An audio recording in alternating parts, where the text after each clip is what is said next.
NCC ദേശീയ cycle റാലിക്ക് കാസർഗോഡ് ജില്ലയിൽ ഉജ്ജ്വല വരവേൽപ്പ്. NCC പ്ലാറ്റിനം ജൂബിലി ആഘോഷങ്ങളുടെ ഭാഗമായി ഡിസംബർ 8-ന് കന്യാകുമാരിയിൽ നിന്ന് ആരംഭിച്ച ദേശീയ സൈക്കിൾ റാലിയാണ് ജില്ലയിൽ എത്തിയത്.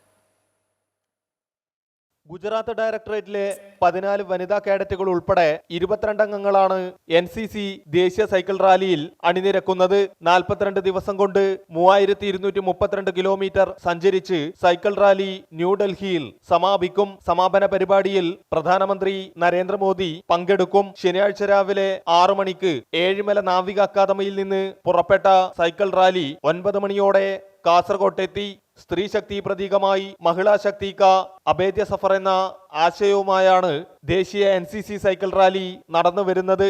വനിതാ കേഡറ്റുകൾ മാത്രം പങ്കെടുക്കുന്ന സൈക്കിൾ റാലിക്ക് ജില്ലയിലൊരുക്കിയ സ്വീകരണത്തിന് NCC 32 Kerala battalion commanding officer colonel C Sajeendran, associate NCC ഓഫീസർമാരായ captain Nandakumar Koroth, lieutenant K Lakshmi തുടങ്ങിയവർ നേതൃത്വം നൽകി.